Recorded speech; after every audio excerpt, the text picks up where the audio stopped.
Maze of Memories releases on March 10th. This set imports the remaining cards. Anyway, this set imports the remaining cards from the History Archive collection as well as. Yeah, baby! As well as introducing some world premieres and highly anticipated reprints. Woo! The Ash Dragon is real! Here's everything you need to know. Axel Synchro Stardust Dragon is a level 8 Synchro that reborns a level 2 or lower tuner on summon and contribute itself as a quick effect to summon Stardust Dragon from extra deck. Then Synchro summon a monster that becomes unaffected by your opponent's activated effects for the turn. This card has a lot of strong applications, giving you easy access to a level 10 Synchro like Baron or Changying, but also given its status as a quick effect, it gives you an easy route to make one of my favorite cards of all time, Satellite Warrior, on your opponent's turn, which will already have 2 Synchros in graveyard to pop 2 and gain 2000 attack. Furthermore, because it was summoned with Ash Dragon, it becomes unaffected, meaning that after being interrupted, your opponent now has to find an out to a 4500 towers. And if your opponent does out it, it'll just float back into both your dragons. Aside from that, it's worth noting that Ash Dragon doesn't require that you use the Stardust as part of the Synchro summon, so if you have something else on board, you could very easily make something like Herald of the Arclight and just keep the Stardust on board for protection. One of the best homes for this card, with no bias whatsoever, is Melfi. If you didn't already know, one of the first videos on my channel that took off was a Melfi combo video in which I discovered that Wally was a 1-card Kalantosa pop plus Desert Locust hand rip plus Satellite Warrior with 3 pops. There's also Sprite, which can use something like Hopier Squadron to make Synchro plays on the opponent's turn while it's not 2-lock.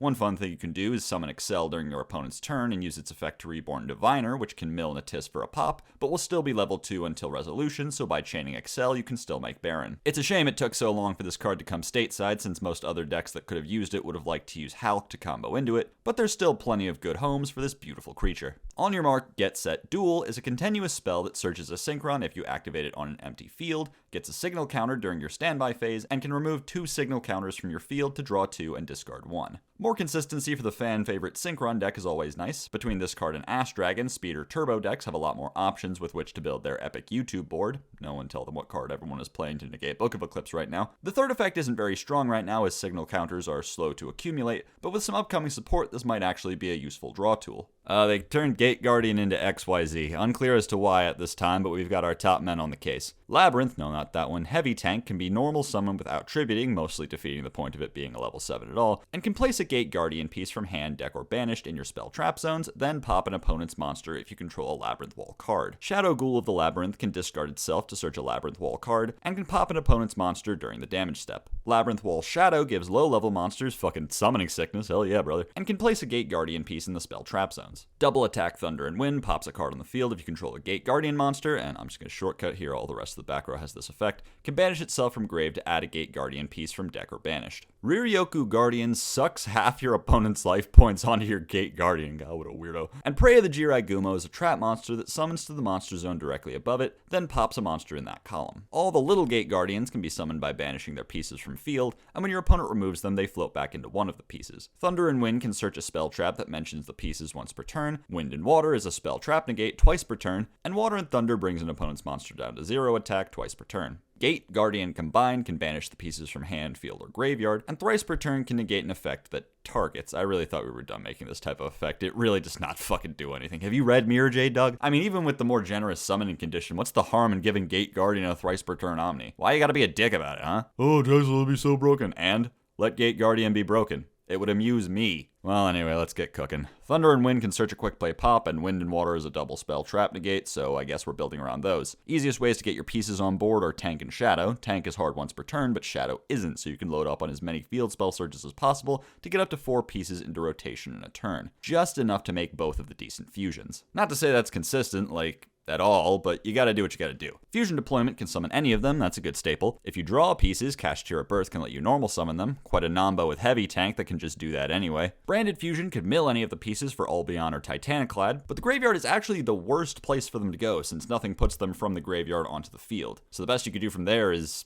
make combined. Where do you guys think the dividing line between cooking and coping is? I'm pretty sure somewhere right before I said Kashtira. Maybe with one more wave of support, this deck could be playable. Maybe with one more wave of support, this deck could be playable. Maybe with one more wave of support, this deck could be playable. Wake Up Your Elemental Hero is a fusion of an E-Hero fusion and any warrior that something attack, something battle phase. Oh, here we go. Summons any warrior from deck when it's destroyed. This kind of reads like they forgot to say buy an opponent's card, but I'm not complaining. This goes hard. Summoning this card isn't very difficult since Sunriser sets it up on its own, searching Miracle Fusion so you can link it off and then fuse it with one of its own materials to make Wake Up. To pop it, there's of course Retired Law Enforcement Officer, Destroyer Phoenix Enforcer. By popping them both, you can use Wake Up and chain DP's Resurrection effect to block Ash, and as a payoff, you get Shadow Mist, meaning there's finally a truly consistent line to Dark Law. Also, because DP and Mask Change are quick, you can even do this interaction in end phase, meaning you can threaten end of main to force Nibiru, then chain Enforcer to pop itself in Wake Up, meaning you still have an end board of Dark Law DPE. It still usually takes more than 5 summons to make Wake Up plus DPE,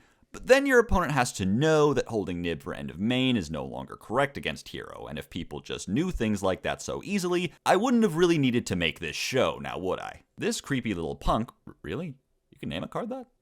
Huh, I guess there's hope for my custom card, that ugly little weirdo in the corner over there after all. This creepy little punk is treated as an Infernity card and can summon an Infernity from hand, graveyard, or banished. Very simple effect that gives the last few Infernity players gasping for air a little bit more ability to loop their Archfiend and keep extending. Angel of Blue Tears negates a monster effect, then burns the opposing player, and if burn damage is inflicted while it's in the graveyard, you can banish it to set any normal trap from deck. No, we're not doing it again. That was one time only. Soul of the Supreme King pays half your life to summon Zark, and if your opponent activates a spell, can banish itself and Zark to summon a Pendulum Dragon, Xyz Dragon, Synchro Dragon, and Fusion Dragon from anywhere. Believe it or not, the easiest to pick a target for is Pendulum Dragon because the gap between the degrees of nothing these cards do is a lot wider. Brave Eyes is a skill drain for monsters with 0 attack. It is the Quiritis sweep, ladies and gentlemen. Synchro Dragon has the issue of having too many good choices. Crystal Wing is a monster negate, while Crystal Clear Wing is a spell trap negate and unaffected by monsters. OG Clear Wing isn't terrible against Kashtira since it can negate Unicorn and negate a Rise Heart when it tries to banish your stuff. You'll have to read your opponent pretty well to know what to go into here. The Fusion Dragons are both board nukes when they're destroyed, but Greedy wipes your own board too, with the only trade-off being that he can come back, which he actually can't. There is not a single good Xyz Dragon target. Grab your overlay regens. Little unorthodox, but for an example of where this card has seen success, we turn to Master Duel. Dynamorphia doesn't mind paying just one more half in exchange for a 4K Fusion to hide behind, and the ability to tag into some smaller bosses, some of which even do things. Ah, man. That's it, isn't it? How am I supposed to put mid-rolls on that? Alright, it's time for the return of the Bad Card Roundup! Evolution Endburst searches Overload Fusion, but if we refer to the song, Overload Fusion is already searchable, you dingus. Useless! Red Eye's Soul has a once per duel burn effect. Red Eyes, you doing okay? Troll Despair! BLS Legendary Swordsman can give up your draw phase to search a ritual spell. What draw phase, you sons of bitches? It's 2023. What do you want me to do? Go second? Up yours! This thing has 3 battle phase effects. Grow up! Utopia Rising summons a number from graveyard on summon. I can't make UDF with that. Go to Rogue's format. Duel Academy can probably do Primal Seed loops. Volcanic Support. There's a lot more cards that don't really do anything, but not really any more that are bad in a funny way. They're just normal bad. Onto the reprints, or as I like to call them, an ode to my poor financial decisions. Baron de Fleur finally being reprinted is nice, especially with Ash Dragon, making it more accessible for a lot of decks. Guardian Chimera is nice for anyone looking to pick up Branded now that it's coming back into the meta. Wind Up Kitten is a little late since it no longer can be looped with Elf. Nimble Angler is $4 for some reason. Great to see they're doing something about that. Rika might finally be affordable. That's cool and all. Avermax and Spellbook of Fate may finally drop below $10. Photon Orbital. I'm receiving reports that that was ridiculously expensive for some reason. And of course, there is technically one last new card. Ancient Fairy Dragon is back with a brand new errata that does not fucking matter. Both effects are now hard once per turn, and the field spell search can no longer grab a field spell with the same name as the one you destroyed. So you can't loop the same field spell, but you can carry on the legacy of ye old field spell pile and swap between engines on a dime by trading out field spells. With the Strudo back, it's easy to use Ravine as a bootleg terraforming in whatever deck. Having to use your normal to sync with the Strudo isn't even that big of a deal, given that AFD summons from hand anyway. If you're playing Adventure, you can use Enchantress's secret third effect to grab a field spell that does literally nothing just to have something to trade out for your main engine. I admire Konami wanting to have all 6 Signer Dragons legal again in time for the Signer Dragon support in Duelist Nexus, but I do not expect AFD to stick around for very long. It'll be fun to see what bullshit we cook up while she's here though. Weird set. Not a lot of important new cards, kind of random unfocused reprints. What's the theme here even? Yu-Gi-Oh cards? Mid is the wrong word, because I think people just use that to mean bad these days. This set just feels uninspired. I think it's good that some expensive cards won't be so expensive anymore, and some cards we've been missing for a while will finally be making their way over here. But as a set, I feel like I won't remember it existed in like 6 months tops. Oh, the irony of calling a forgettable set Maze of Memories.